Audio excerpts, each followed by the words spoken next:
Welcome to Backseat Confessions Podcast. Slide into the backseat as we listen to mostly anonymous strangers tell us stories from their lives. I'm a rideshare driver in Atlanta, and the people getting in my car have absolutely no idea I'm going to ask them to share. My commitment to you is to tell at least a snippet of virtually every story recorded in my car in the order they were told to me. My hope is that you laugh, cringe, cry, but mostly connect to these amazing people. You may find a piece of your own story, or just feel more connected to the rest of us. Join us, won't you? So, hey, my new friend, this is an adult podcast.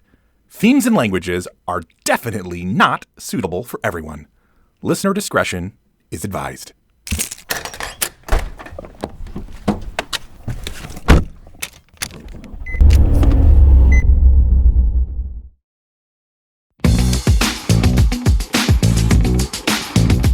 It's the weekend and maybe you've been pre-gaming a little. You just want to get out of the house and have some chill vibes and meet some cool people as we go cruising. Well, you've come to the right whip because we are going out on the town tonight.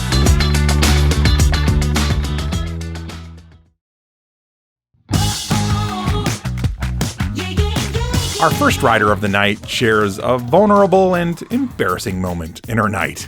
We all have them from time to time. Story number 236. Saturday, April 17, 2021, 12:43 a.m.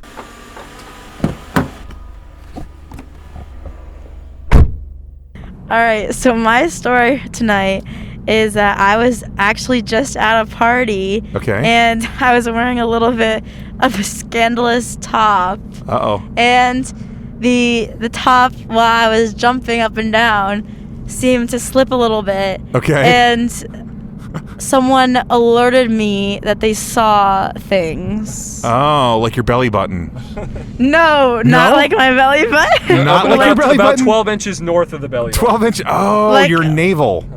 Oh, yeah, I wish. I wish. We had a little nip slip. We had a little Janet Jackson, little bit Justin Timberlake moment. That kind of action, yeah. So that was a little embarrassing for me. And it kind of occupied my night with embarrassment. But That's a bum deal. Are you gonna need to be in therapy now, or are we thinking? honestly, I have a therapist. I probably will tell my therapist about this incident. Okay, yes, actually, On I was kind of joking, but Wednesday. yes. Oh, there On you go. Wednesday. Yeah, At 12:45. At 12:45, Yeah. the therapist will become part of the circle that She'll knows. become part of the action. Yeah, I Maybe like she that. listens to the podcast. Ooh, yeah, definitely tell That's her. something she would do. Yeah, tell her Backseat Confessions is what she needs to be listening to. Okay, so, and forgive me, I'm a guy, but if I'm wearing a top that's a little precarious, I think I would remember not to jump around. But was it just like a moment? Was it just like a moment, like it overcame you? It was of like just a little bit of wild like, exuberance. It was like a little bit of alcohol, a little bit of adrenaline. It all just really hit me all at the same time. I started jumping around, didn't really know what I was doing, and all of a sudden, I guess the top came down. Someone alerted me. Yeah. Oh, I just saw your freaking boobs. Yeah. That's it. Yep. That's just what happened. No, that's really cool. I actually had I had a rider probably about 3 months ago, and I was helping her get her stuff into the trunk of the car. We're going to the airport, and I had that moment of I'm outside the car, I'm helping her get the stuff in, and I look at her, and I think it was the left nipple was almost completely out. Yeah, and it's like that moment of like when someone has like a booger in their nose of like, okay, You're like, do I say something? right? Yeah, it's What do that I do? wrestle, and then I was just like, I didn't want to make it weird, but I was also like, I didn't want her to go walking through the airport with this out. And I was like, I can just do the decent thing. And I was like, listen, sweetie, this doesn't bother me at all. Just want you to know your nipple's out. And she's like, oh, sure enough is. And she just stuck it in, and we went right on with our life. Like, See, that's the attitude to have, Yeah. Miss J. Miss J. Yeah, That's- Miss J. You can't.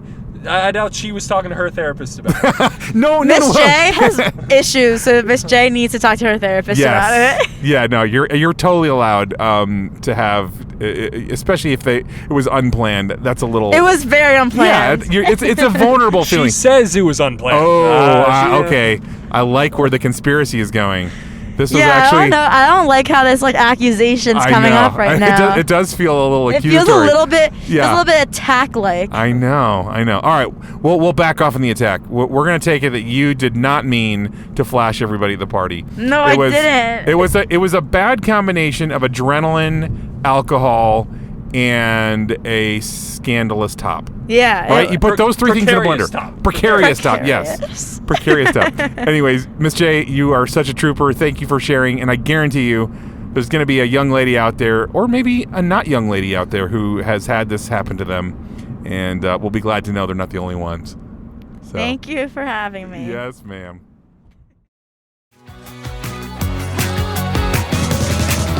I hope she is able to keep her chin up around her friends and realize that an accidental nip slip is really nothing to be ashamed of. Life happens.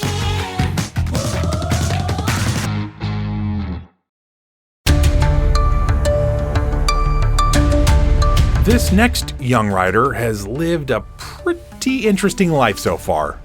Here he shares some of his more dramatic experiences. Story number 237. Saturday, April 17th, 2021, 1:15 a.m.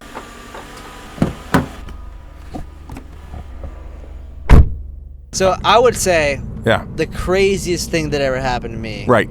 was I worked in Miami for about 2.5 years, Okay. and I worked on a boat. Oh, really? Yeah. What kind of boat? I worked on a catamaran and a couple of yachts and then a fishing boat. Wow. And we were going to the Bahamas, and our fucking boat, or a freaking boat, if that's okay for your podcast. Oh, no, it's a very adult podcast. All right. There's no limits. It's an adult podcast. It's okay. Yeah. Anyways, so our boat ran out of gas about halfway through the Bahamas. And when the boat runs out of gas, the thing about it is people don't realize. So the gas runs everything. So that counts for like the radar, the everything, snap. the engines, basically the Wi-Fi, everything goes out. Oh, wow. So we're in the middle of the ocean, and we got stuck for 4 days. Wait, are you serious? Yeah. Oh, God. So we got stuck for 4 days, and we had no food. Wait, this is for real? Yeah, I lived in Miami. Yeah, I mean that's what I did for a living. I would go from the Bahamas from Miami and back. Yeah. So what happened is everything, the generator on the boat died. I don't know what happened to it. I'm not a technician, so Yeah. we have two engines. We have a backup engine and a regular engine. Yeah. They both broke, and the generator failed. So we had nothing. So we had to fish for food for 4 days. Damn. Dang, this is like Boy Scout stuff. I know, right? Yeah. You know what? I don't want to sound like it. I wasn't scared for 1 minute though. Really? It was kind of fun. Yeah, it was interesting. Was it like? I mean, she's laughing at me, but like I actually did this shit. It was interesting, and not a whole lot of people will experience. You got to put it a little closer. Yeah. Yeah. There we go. Now you're back online. So like, had you you said you weren't scared. Had you prepared like, I've taken a course on survival or?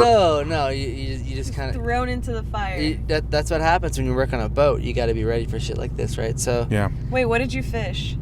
What did you eat? So basically, we had a bunch of like fish carcasses in the cooler from like the day before, and we used it as bait, and we would just catch fish and we'd eat it, and we would just drift with the current, and we did that for 4 days until we found Coast Guard. No, nice. Coast Guard. We did it until we found Coast Guard, and we got back to shore.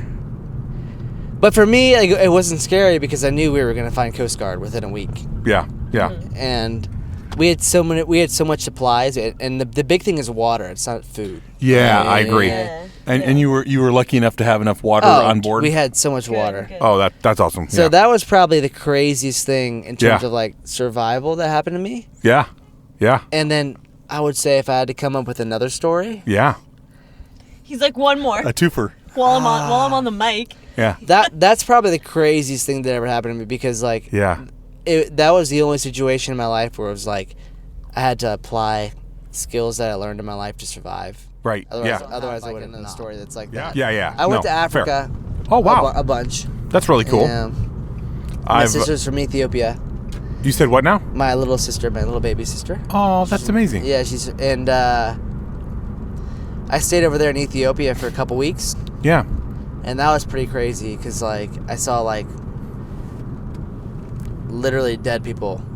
And I've never seen dead people. Wow. Yeah, like, I did. From, like, hunger or war or... AIDS and... Oh, wow. And hunger.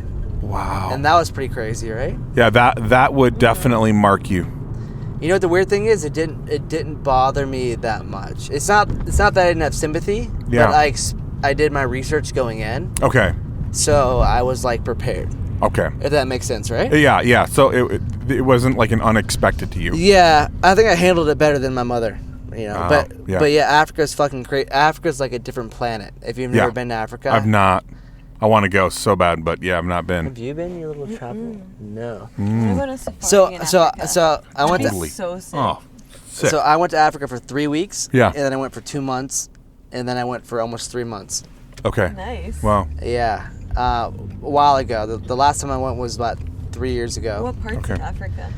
The first time I went to Ethiopia, because to visit my baby sister's family. We figured out where she was from. Wow. And we went over there.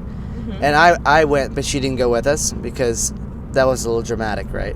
Yeah. And then the second time we went just for kind of shits and giggles. I know that doesn't make sense. And the third time we went on a safari because my mom was a zoology major. Oh, dang. So we went on literally a 3-month safari pretty much. Gosh. We went from That's amazing. South Africa all the way to Tanzania. Wow. And then back pretty much. That's so cool. And I saw some pretty crazy stuff. Like I saw lions making kills. Wow. One time I saw a lion kill a zebra. Wow. In action. That's awesomeness. Right? Mm-hmm.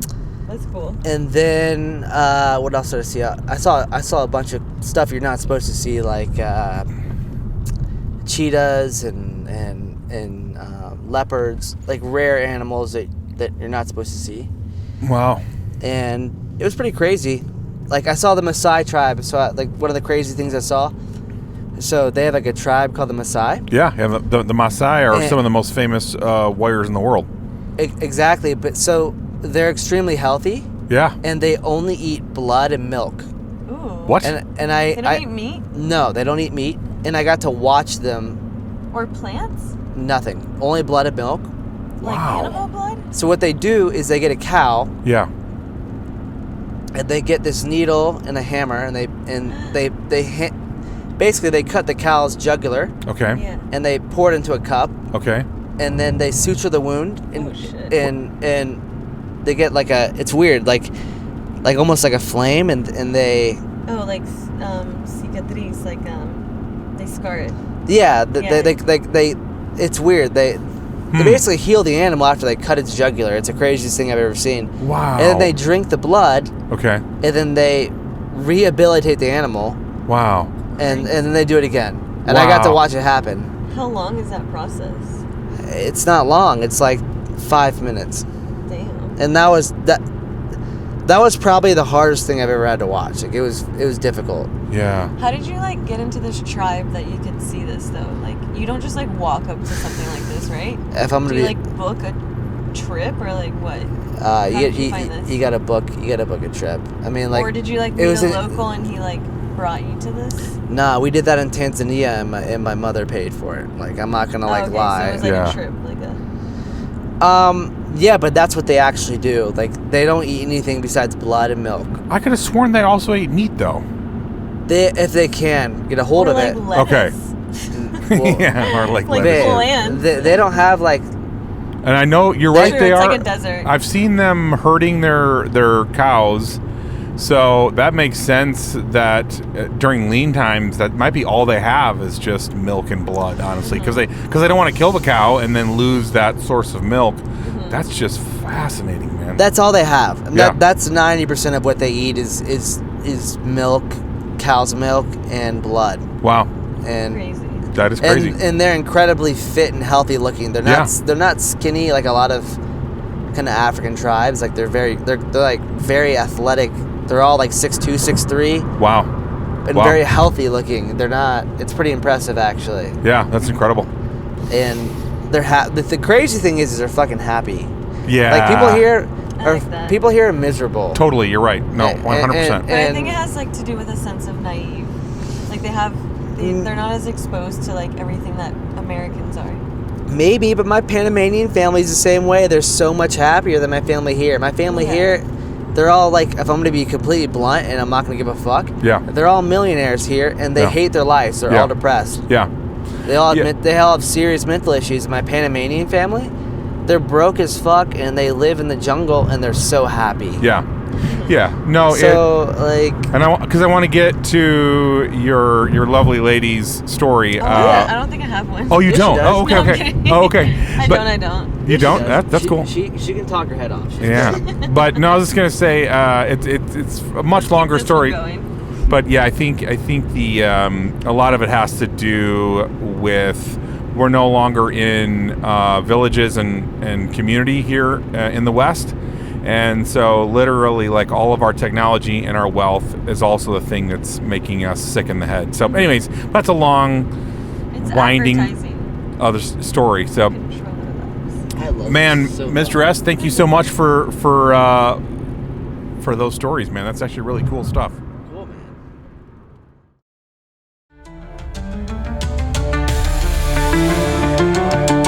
It really is true that many, not all, but many places and cultures that have less from a socioeconomic point of view seem far happier than many here in the US.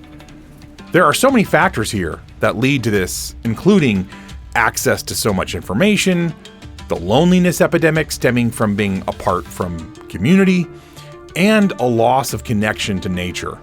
I honestly think that this will be one of the big evolutions in our country going forward, is the dawning realization that we have to do something about each of these three critical factors.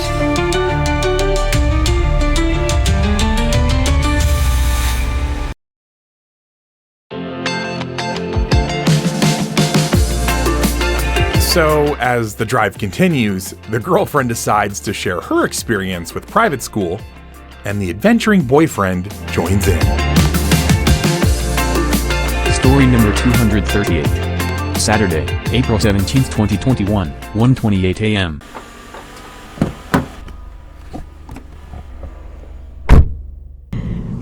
So I was born in Colombia. I was not born here. Oh, I love And I moved here very, very young. Yeah. So when I was in school, I went to a private Catholic school my whole life. Yeah. And I was the only Latina, the only brown skinned, whatever, morena, whatever you want to call me. Yeah. And every Southern person thought that I was Mexican. Yeah. And I was I had no issue with Mexicans until they use it as an insult. So I was like, I'm not Mexican. Right. So I dealt with a lot of racism growing up. Yep.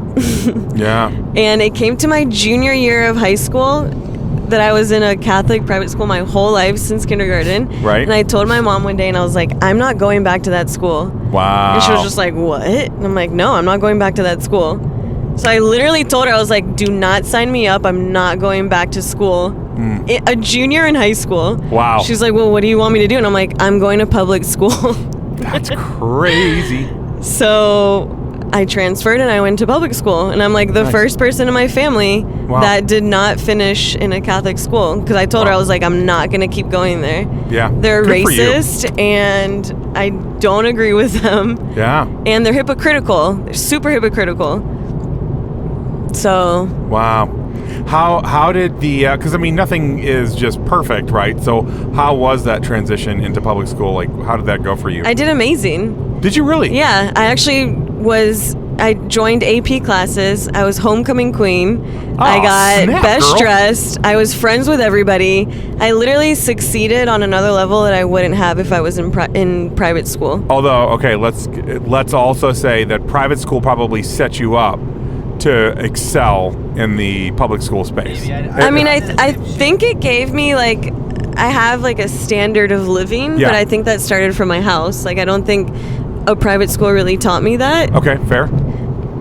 All right, yeah. Well then, but Private school is, I think, a little bit hypocritical. Okay, It depends. It Yeah. depends where you go, but there's a really good public school system Yeah. in the South. Yeah. That's amazing. So you shouldn't shit on public school. Okay, I'll stop doing that immediately. Yeah. Note to self. Stop. I did the same shit. I Yeah. transferred from private school to public school. Yeah. I ran away for 2 months, and I'm like, Oh, he ran away for 2 months. I like he's full story. I did. This motherfucker's crazy. Crazy. I was like, fuck you. Basically, I was like, fuck you. I'm not gonna come home until you Yeah. send me the So he's like, fuck you. like, fuck you. Hey, fuck you. You were drunk, okay? A Never big mind. dick. Like, it's a crazy psycho girl. Anyways. Never Well- mind. Anyways, we take the mic. Anyways, Miss- take the mic. No, I did the same shit, and I did better in public school. Yeah. Yeah. That's awesome. That's, They give you more room for I'm growth. gonna be honest Yeah. with you. I was exposed to different crowds, different cultures. Yeah. I felt people were more open-minded. Yep. I just felt like Yeah. it was a little bit more of a free space. I could be more myself. Yeah, I that's did more totally fair. drugs when I was in private school. Like, Did you really? Way That's more. amazing. you know what? People in private schools do so Yeah. much drugs. Yeah. Say That's why. why I say hypocritical. So people would be, I go out a lot, okay? So people would be partying, Yeah. doing lines of cocaine, Wow. and then Sunday morning, front row at church, getting Right. communion. Yeah. And I literally would feel guilty to get communion because I'm like, dude, I just went out and I fucking Yeah. like got hammered. Like, how can I get Right. communion right now? Right, But right. these dudes would just walk up, probably coked out still, and getting communion. I was like, dude, I don't fucking agree with this. Right. This yeah. is not my fucking crowd. For me, it was different. Like, I solely did drugs and weed in high school. Like, I did a lot of drugs. I did every drug you can think of. Like In private school or public school? In private school. Like, when I was a sophomore, when I was 15, I was doing ketamine. Wow. And like weird, crazy shit. Wow. Like Butt plugs. Yeah. That's my Butt plugs in the Yes. ass every day on ketamine. That's the real drug, No. boys and girls. But like crazy shit, and, Yeah. and you know why I did them though? Is I wanted to be rebellious, and as soon as I went to an environment where it didn't matter, Sure. like there was yeah. kids that did ketamine in public school, But they and were kind of the losers in that Yeah. environment. exactly. Yeah. Yeah. But it was kind of like accepted. It was like, Yeah. all right, here's the crazy drug crew. They're Right. losers. They make bad grades. We don't Right. hang out with them. Yeah. Whereas like in public school or in private school, it's like The cool kids. they were like the outcasts, yeah. right? Yeah. So, I actually stopped doing a lot of drugs when I went to private school. Or public school, I Public should say. school. Yeah, That's because such I feel like I got better in Yeah. public school too. and the biggest thing about it was they drug tested me for weed. So I started doing spice, and I did it a lot.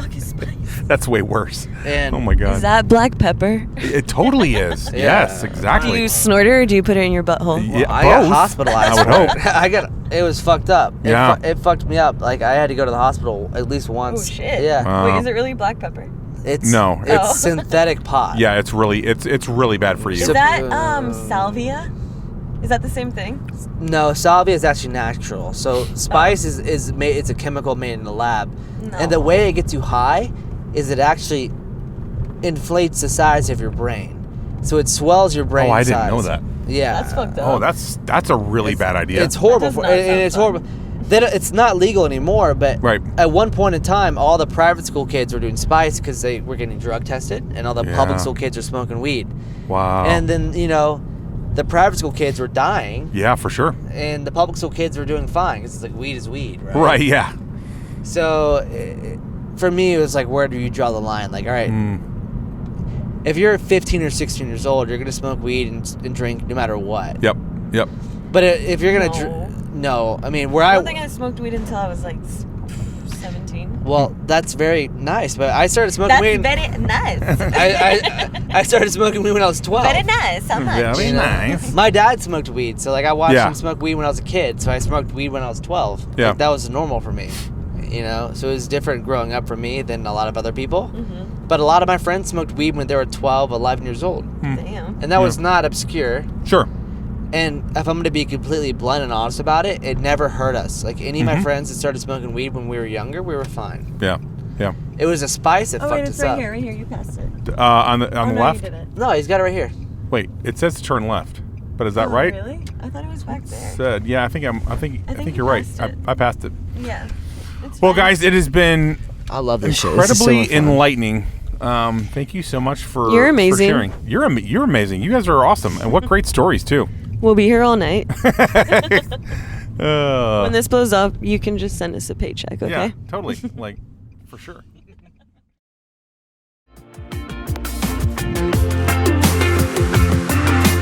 It's definitely an interesting debate that I'm sure varies greatly from person to person and school to school. But worth noting that not all kids will do their best in private school. I'd say that especially when it comes to high school. If a kid has been homeschooled or private schooled for the lower grades, it might be worth giving that public high school a look.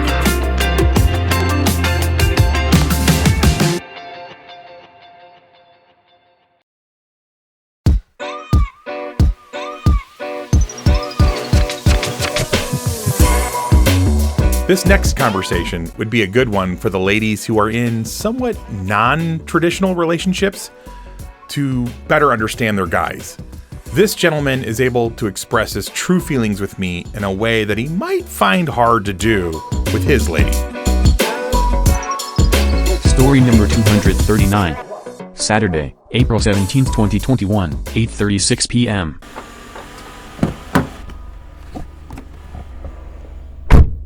Alright, so my story is about about my ex-girlfriend. Yeah.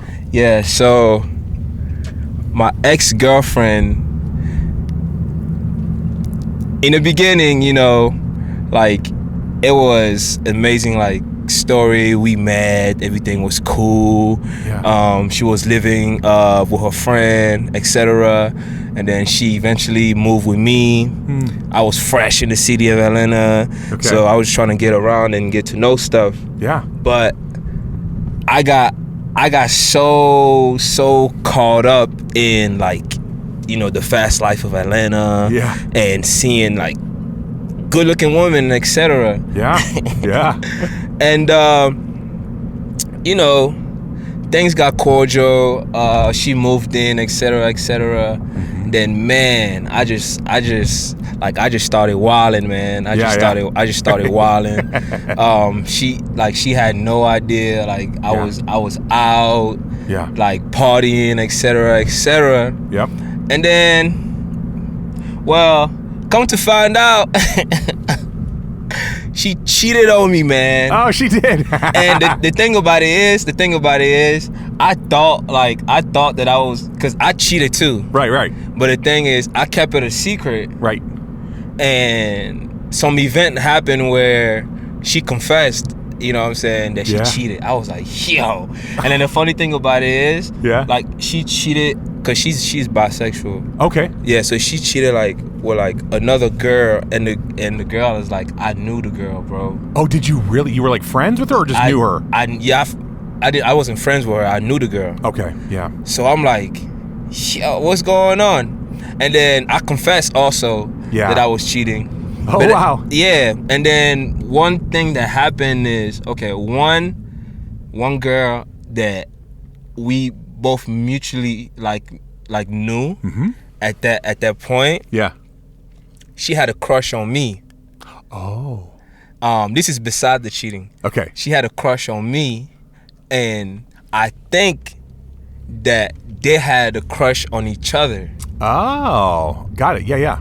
So they had a crush on each other, and the other girl had a crush on me. Yeah. So the situation was funny because my girl back then, she was mad jealous of me being around that girl, because, like, we was cool, you know what I'm saying? I knew her before my ex, you know? So, like, more of the story is, like, you have to know, like, moments and hints. about certain things. Because at that point, I didn't even know that, like, my friend that we mutually knew liked girls. Oh. So recently, you know what I'm saying, she came over, because she lives in New York. She came over to Atlanta, my mutual friend, not my ex. Yeah. She confessed to me, yo. She was like, yeah, I like girls. And I've been liking girls. Yeah. So now I'm trying to put the puzzle together. Like, so all this time, I knew that my ex liked girls. And now that I'm knowing that my mutual friend liked girls, I'm like, so the reason why, and my ex thought that I liked her, you feel me? My ex was like, oh, don't talk to her, because I'm a filmmaker. She was like, oh, don't talk to her, you know what I'm saying? Don't take pictures of her, like, don't, you know what I'm saying? Don't create art with her. And I was wondering why. You know that we're friends, and you know that there's nothing beyond that. Right. But comes to find out, I put the puzzle together. They liked each other. Now, did they ever act on that, you think? That's a good question. I actually think they did. Okay. I actually think they did act on it, but they didn't tell me. They haven't told you. Wow. They didn't tell me that they act on it. Because it was weird, because, man, that's a good fucking question you asked. I think they did, and I think that was, like, the biggest conundrum. Okay. You feel me? Yeah. I think that was, like, the big conundrum. I think that was the situation that just made everything weird. Now that I'm thinking about it. Yeah. Because now I'm like, wow. So because your ex-girlfriend was worried because, like, she is probably romantically involved with this girl, but also knows that this girl would be interested in you as well. And so it would make it super awkward to have her love interest also have a love interest in you. Right. Yeah. Right. No, literally. Like, I'm literally. Yeah. And wow. I'm just now trying to put everything together. Wow. Because at first, you know what I'm saying? At first, my ex didn't know about her. Okay. We kind of like all met at one, like, party. And I kind of, like, introduced my mutual friend to my ex, like, yo, this is and this is it, whatever. And the thing about it is they're both, like, my type. Got it. Meaning that they both had the same skin color, skin tone. They both had, like, the same, like, figure, like, you know what I'm saying? So they were basically, like, one of the other. I gotcha. You feel me? Yeah. So it would have been awkward, because, you know, I'm a man. So I was kind of mad about it, because I was like, y'all could have just told me. We could have just shared each other. Like, what the fuck? Right. It could have been like a threesome. Yeah, no. Natural. It could have been natural. You know what I'm saying? We could have just had fun. Yeah. We could have just had fun. And I guess they didn't want to share me. Oh, yeah. You know what I'm saying? Yeah. They didn't want to share me because I guess one was in love with me and the other was, you know, liking me, and eventually was probably going to catch feelings. Yeah. You know what I'm saying? So I guess that was, like, the friction. Yeah. Wow. But yeah, that's the story. But now, but the funny thing about it is my ex, and my mutual friend is still my friend. Yeah. You know what I'm saying? So, and then my mutual friend is now looking at me, you know what I'm saying? Interesting. Like, so do you foresee, like, there's a possibility for romance there potentially with the mutual friend? With the mutual friend? Now? Or do you think that sort of stage is past?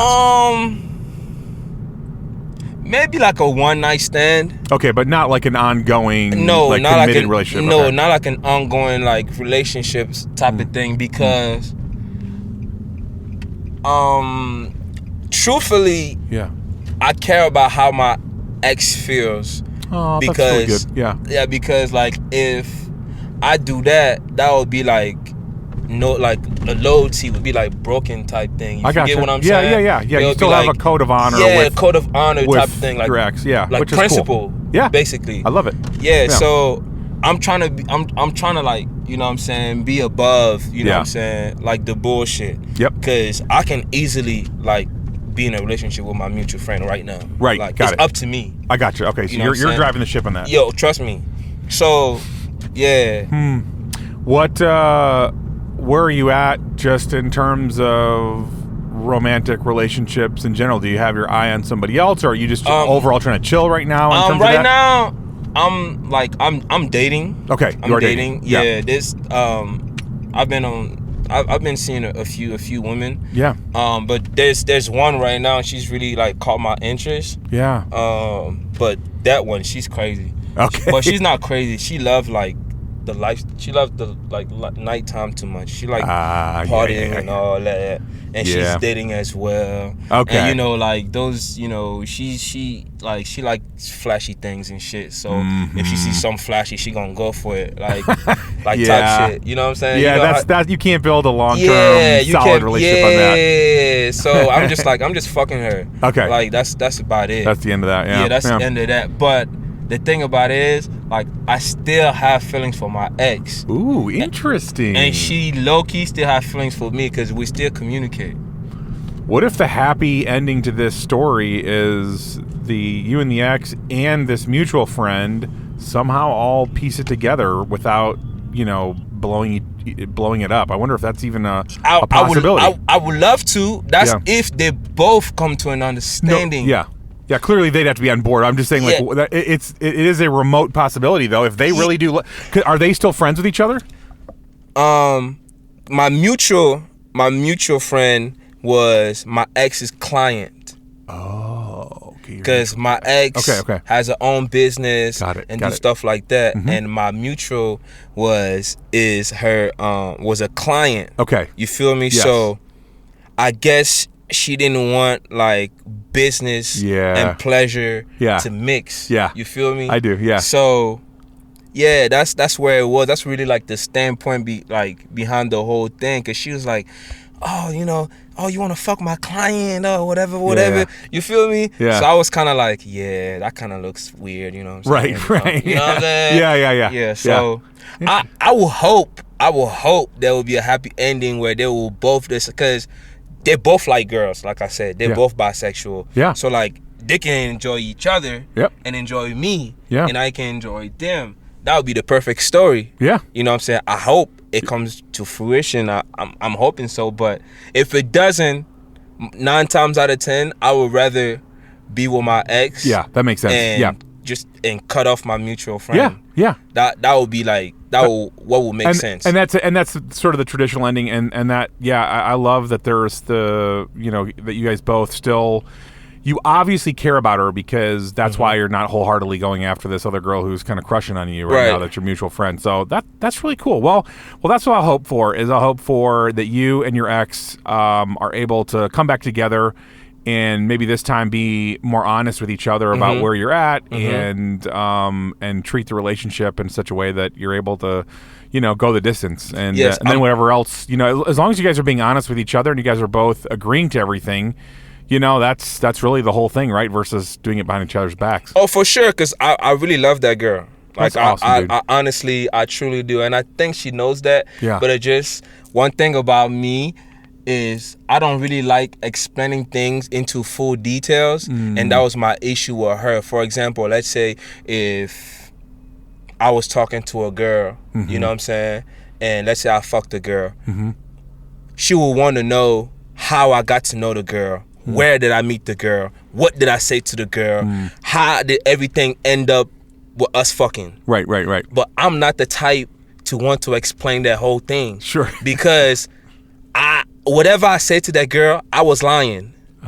You feel me? I just wanted to fuck. Got it. You know what I'm saying? Yeah. Because you're like, with your ex, you have true emotional connection, and everything else was lust. Yeah, it was lust. But she don't get that because I never truthfully explained the details. So she was like, "Oh, you probably like those girls," or type shit. Like, but no, I really didn't, and I really don't. It was just it was just a physical connection. And exactly. Oh, interesting. Yeah, I will say that's women. Women want details. Yes. They want to know because like they don't like. I guess she felt like she didn't want me to say things that I say to her to other girls. Right. Fair. Yeah. You feel me? Yeah, which I understand. Yeah. But me being stubborn, I'll just be like, yeah, I fucked her and that was it. But she would be like, no, that wasn't. She wants to know all the rest of it. Where did you meet her? What happened? Right. Where did y'all go? Did y'all go out to eat? Did you spend money on her? Right. You feel me? Right, yeah. I don't want to explain all that shit. Right. I really don't, even though I need to. Yeah. But I really don't. And that was the reason why why we broke up. It wasn't because I wasn't doing the bullshit. It's because I wasn't open about communication. Yeah. No, and for women, it's even more important than for men. You definitely gotta learn to communicate. And you're right. For men, we don't like to communicate as much. Mm-hmm. But if you're gonna be in a relationship with a woman, you got to figure that out, man. No, facts. Yeah, man, that's facts, bro. For real, yeah, for real. Yeah, I've learned. Trust me, I learned. Yes, sir. Yeah, I've learned my lessons. Trust me. I love it. But yeah, man. Hopefully, I get back with my ex. Yeah. I mean, we communicated and everything. We were just talking today. Yeah. So eventually. Yeah. Take it slow. Yeah. Good things come in time, man. Yeah, man. So that's my story, man. I love it, Mr. P. Thank you so much. No problem. That was awesome, dude. Thank you. It's a lot to keep track of, but big takeaways are he is really in love with his ex, and anything that happens sexually doesn't change that.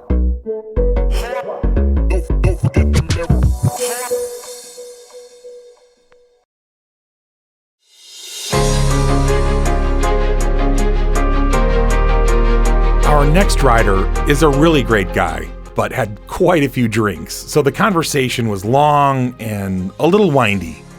The highlights were that he was raised by his mom and aunt, and he thinks his mom is the greatest person he's ever met.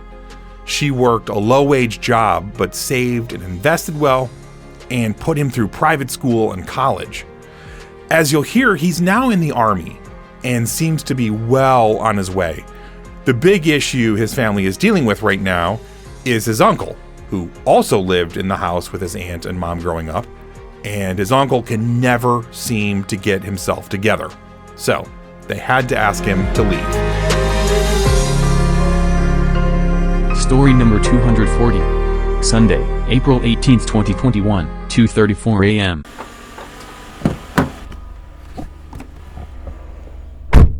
He moved to Colorado, right? And we were just like, I was just like, I'm done. Yeah. Done with him. He's not a part of my problem. It's great. Yeah. My grandfather was done. He's like stolen money from my family. It's terrible. Yeah. But like, you still love the person because they're your family. Yeah. No matter what, like, you can hate someone so much for the things they do. Yeah. When they're family, they're family. I know. Yeah, true. And my aunt got a call, who I live with, my aunt, my mom.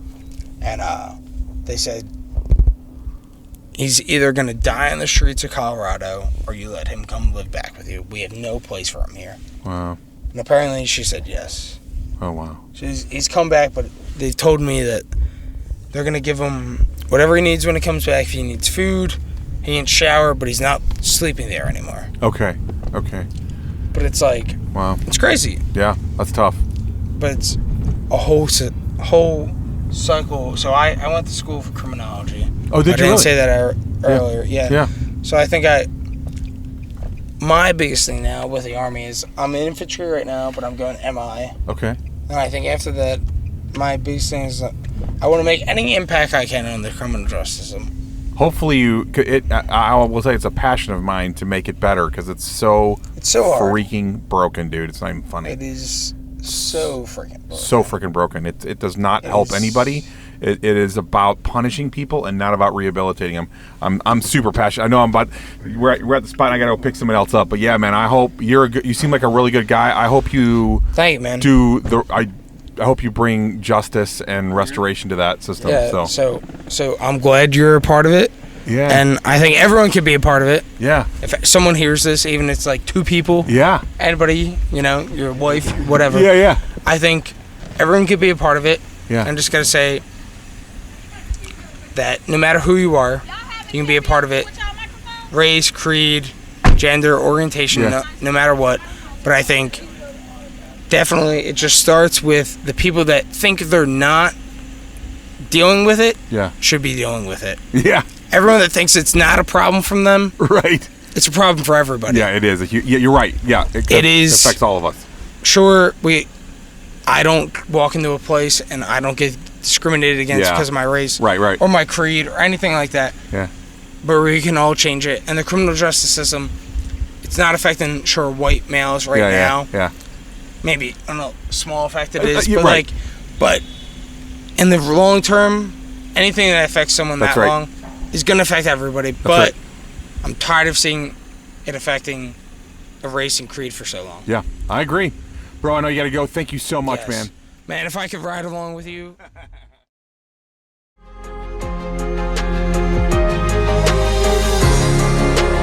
For any of you who have listened to me for a while, you know that the justice system is something I'm passionate about reforming. Just shoving people in cages for long periods of time with other broken people is not going to help most people. There has to be a better way, and it is one of the last broken systems that most middle-class, average Amerians just don't realize that it's not working well.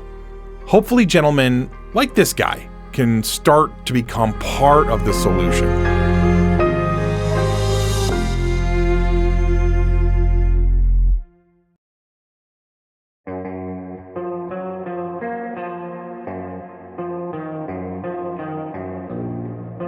Our last rider for the night has been working in sketchy convenience stores in Atlanta for years and has all the kinds of stories you'd hope for that go with that experience.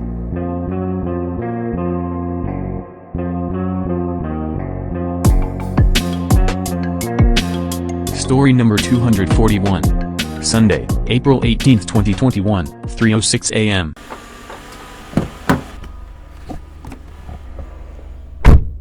So when I used to work down at 5 Points, there was this little store right next to the MARTA station. Okay. So right next to our store used to be this government office with, folks who do government works and stuff. They used to come down there. Okay. And come to find out, they used to buy drugs off of these dope boys who used to be out there. The people from the government office did? They used to buy drugs off of folks who used to serve out there. Oh, wow. They used to come in like suits and all that stuff. I didn't know that at first. They told me that. But what they used to do is, instead of giving them out drugs, if they had drugs, they would give them out. But if not, what they would do is they would buy those 6-pack of goody powder and stuff. The 6-pack of what now? The goody powders and stuff. Okay. The headache powders. Yeah. And they'll just wrap it up and give it to them. Then one day I asked them, why you do that? Then they said they're not going to cops or nobody and tell them that, they served me fake cocaine. So they used to do that on a daily basis. They used to give out fake goody powders and stuff, telling them that it was cocaine. Okay, so the dope boys would come buy goody headache powder from you or whatever and sell it off to like the government workers in suits, telling them. Yeah. Are you serious? Because they knew they would not come back or couldn't go to the cops. And in a hilarious way, it's like it was kind of doing them a favor, because even though it was ripping them off, it was giving them something that's not going to kill them. Wow, that's amazing. Within my time working at stores, usually all these crackheads and dope dealers, they buy pipes and all that kind of Brillos and stuff off of store. Okay, yeah. You won't imagine, like, people who are topped down, suited and booted, they probably have Versace and Gucci on. Yeah. They will come and buy stuff like that, and you'll be amazed to see what kind of people smoke crack. Because in our perception, crackheads are usually, all washed out and dirty clothes and stuff. Yeah. But trust me, I've seen people with decent clothes, rich jewelries and stuff, and they still be doing drugs. Wow, that's crazy. So that's amazing. I wanted, you were telling me a story before. You work at a gas station now on Edgewood, and there is this security guard. He's like this tall, black, pretty, like I would not want to mess with this guy. Carries a gun. And you were telling me, though, something that he does a lot, and I think the audience would get a kick out of hearing this. This guy's like a legend. So there's this thing that goes on around. Our security, he's pretty serious about his work, right? Yeah.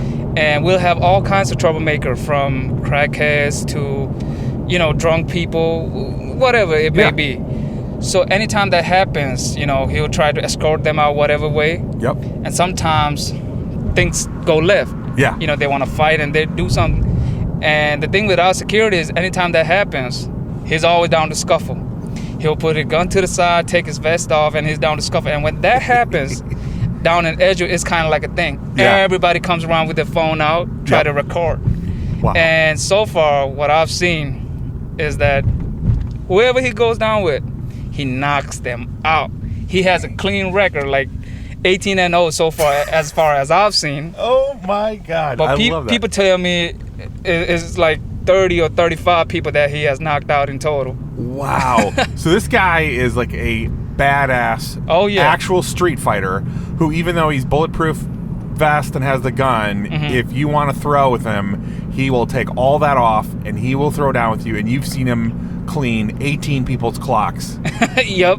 Oh my God. 18 people cold, knocked out. Dude, that guy is like, because I saw him out there and I picked you up and he was just patrolling. There was a girl that was in a jacked up pickup truck shaking her booty, and he walked over and was like, "You're not going to shake." He was like, "You can't shake your booty inside the truck," and she calmed right down. By the way, she was like, she sat down, and you could tell like that's his turf, man. He does not play. That feels like a movie needs to be made about this guy. It feels like a Western done in an urban area. Yeah. Plus, he escorts celebrities. Like recently, just today, he escorted Justin Bieber or something.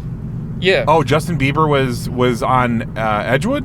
Not Edgewood, but he does escort service outside of our security job. That makes sense. Okay. So he does high value celebrity targets. But he has been with our management for a long time. Yeah. His father used to work for us, so. Oh wow! So it's like a family thing. Yeah. The whole security thing is his family thing. Wow, that is so interesting. Mad respect to the dude. Yeah, I definitely, I wouldn't dream of messing with him. I can't believe that these people are dumb enough to want to rumble with him. But hey, wow, that's amazing. And that's like a thing. Anytime, I'll be at the counter and some other folks, they'll be doing their own thing. Yeah. But once we see he going at with somebody, like going back and forth. Yep. We just be like, okay, here we go again. There's about to be another knockout. Yep. Here we go again. So this is kind of like a thing. Yeah. And most of the times, I don't want to say it like that, but we kind of expect to see that because it's kind of fun to see that. Right? Yeah. I mean, no, you're working in an environment that's a pretty, it's a pretty rough and tumble environment out there. Like you're not working in like, Main Street, upper middle class USA. That's a tough area, man. And gosh, yeah, what an interesting job that would be. Jeez. Well, dude, thank you so much for sharing some of your life experience. That's some pretty insightful stuff. Appreciate you having me.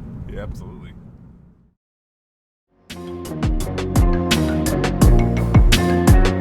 I mean, truly, I can see a Western stylized show set in an urban gas station and our hero taking on the crazy one incident at a time. Hey, I'd watch that in a minute.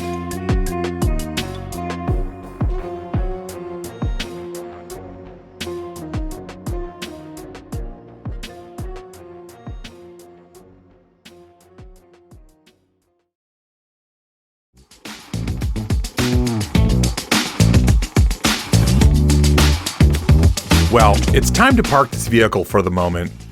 Tip of the day, though, don't buy cocaine from the dope boys near the government building you work in. They're probably just selling BC headache powder, and it's a lot cheaper to just buy that stuff in the convenience store. Here's to wishing all of you who've come along today a blessed and contentment-filled time till we meet again.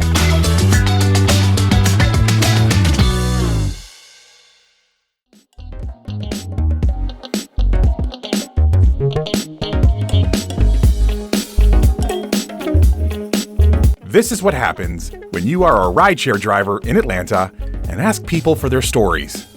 These weren't handpicked people with great stories. They just happened to get in my car and be gracious enough to share with all of us. And who knows, maybe someday you'll be in Atlanta and need to grab a rideshare and end up telling the rest of us the next great story on BCP. I'd actually encourage you to, every so often, just ask a stranger to share a story from their life. You never know what you might learn. I believe that our stories are powerful. They can make you laugh, cringe, cry, or even get you to think or feel differently. Our stories can truly make this world a little bit better place. So please subscribe, rate, and listen to this podcast and share it with as many adults as possible.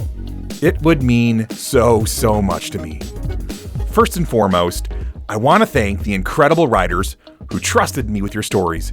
You're my heroes. Thanks also to all the people in the background who have believed in this project/dream.